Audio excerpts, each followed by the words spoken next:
Lachlan was a really bright little boy. He was cheeky, he was energetic. I know. Lachlan Mitchell was just 2 days shy of his third birthday when he was discovered face down in the swimming pool of a Perth daycare in November 2015. I gave him a kiss and a big cuddle and see you later, and off I went.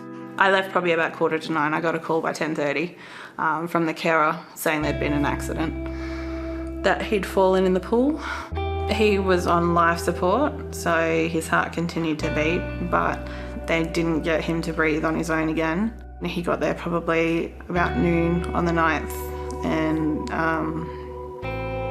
we switched off life support probably just after 6 p.m. on the 10th. There was no brain activity. If Lachlan were here today, he would be 7 years old. He'd be a big brother to 2 sisters, which I think would be the way he would prefer it. That's better. Good work. Sadly, stories like Lachlan's are all too common. Last year, 19 children drowned nationwide. Dr. Amy Peden from the Royal Life Saving Society says almost all were preventable deaths. What we did is we went and looked back through the coronial records for these child drowning cases over quite a long period of time to look at the causes of distraction. Dr. Peden's research shows indoor chores, like washing or cooking, are most likely to distract parents while supervising children, followed by outdoor chores like hanging out the washing and socialising or talking to someone else.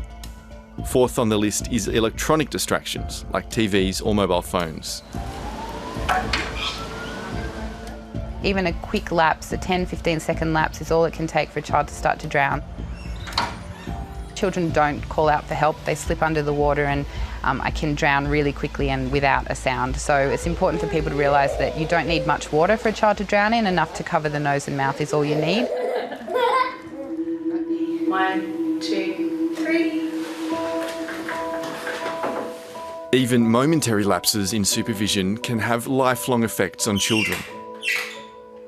Sato Flores was a toddler when he fell overboard from a boat while on holidays in the US in June 2012. Give him a kiss.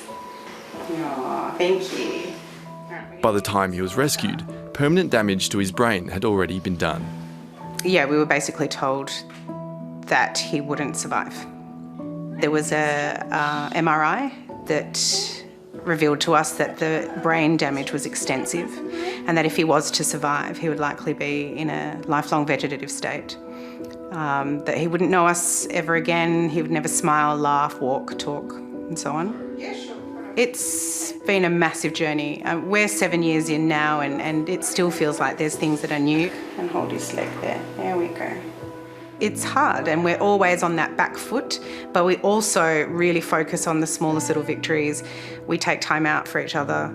We spend a lot of time together. We make a lot of memories. There's my smile. Sue Wicks from the Sydney Children's Hospitals Network says incidents like Ari's, where a child survives, are far more common than most people think. Australia-wide, about 200 children under 5 are hospitalised for non-fatal drownings each year. Drowning is actually a process, so it's that process of experiencing respiratory impairment after an immersion or a submersion in water. So there are a number of consequences in that process. And non-fatal drowning covers that range of incidents where there might be no consequence from the drowning, or there could be mild or even severe consequences. Fortunately, fatal drownings have actually been decreasing over time, but non-fatal drownings are the leading cause of hospital admission for children. Some of the long-term impacts are that the children can experience some very severe brain damage, so neurological damage. The Royal Life Saving Society says mandatory inspections of pool fencing are making a difference in some states. We tend to see a quite sharp drop-off in child drowning in backyard pools immediately after, in the few years after legislation changes. But I guess in the past 20, 25 years, with the advent of these improved standards and improved manufacturing as well, we have seen child drowning drop by about 42% in Australia. Lachlan, go help Daddy. After Lachlan Mitchell's death, the family daycare he was attending was shut down and the carer on duty at the time was prosecuted. His mum Melanie now campaigns for greater awareness of pool safety. Good job. Let's find some more. Drownings occur because of ineffective supervision. That doesn't necessarily mean that the kids aren't being supervised. You might be hanging out washing, you might be standing right there talking to someone else and they just slip off the step.